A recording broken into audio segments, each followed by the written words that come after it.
Mes chers compatriotes, je vais parler d'une grande nation, le Sénégal. Une nation avec de grandes figures qui, par leur vision et leurs actions, ont imprimé à la marche du pays une orientation reconnue par l'histoire. Je suis héritier de cette histoire et fils de cette terre à qui je dois ce que je suis.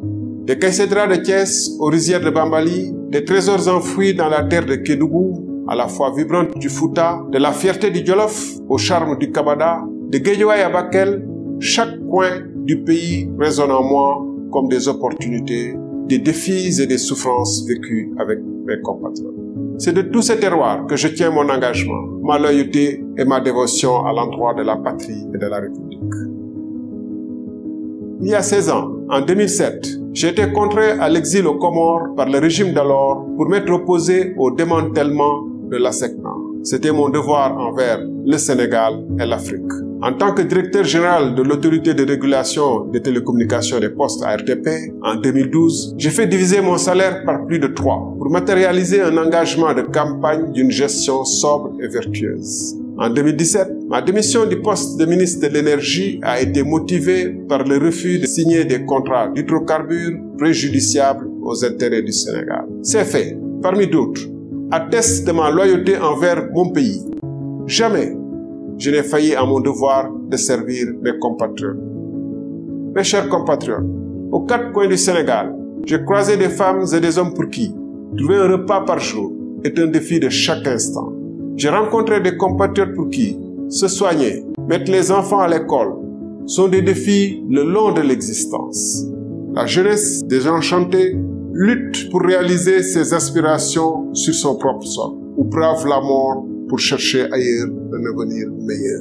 Les services publics, tels que les hôpitaux et les écoles, sont déficients sous le regard impuissant des professionnels de première ligne. Les paysans restent emprisonnés dans la misère, tandis que les travailleurs peinent à subvenir aux besoins de leur famille. Dans le même temps, une petite clique de politiciens milliardaires émerge des décombres de notre économie. Le fossé entre la souffrance du plus grand nombre et l'arrogante richesse d'une élite politique s'agrandit. Les événements tragiques qui ont ponctué ces 2 dernières années montrent comment cette injuste répartition des richesses et des sacrifices est une menace pour la stabilité.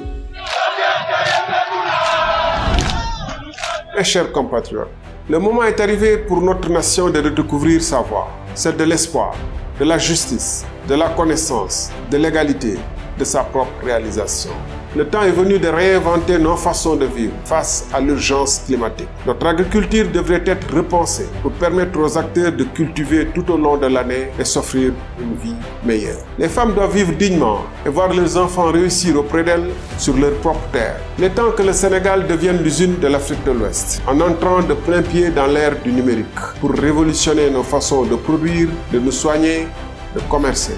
Le Sénégal sera un modèle de bouleversement fécond que la révolution numérique peut créer en Afrique et ailleurs. Nous ferons du Sénégal l'Académie de l'Afrique de l'Ouest. Nous ferons du Sénégal la clinique où l'Afrique de l'Ouest viendra se soigner.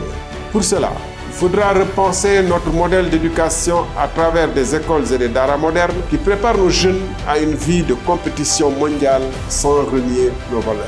La corruption et la mauvaise gouvernance doivent être éradiquées. Sans cela, aucun développement n'est possible. Ce sera là notre priorité. Mes chers compatriotes, il est venu le temps pour le Sénégal de réaffirmer sa grandeur. Il est venu le temps de construire une république des valeurs. Le moment est venu de libérer le potentiel de la Sénégalaise et du Sénégalais. Pour tout cela, pour le Sénégal que j'aime profondément et que je souhaite réenchanter, que je suis candidat à l'élection présidentielle de 2024.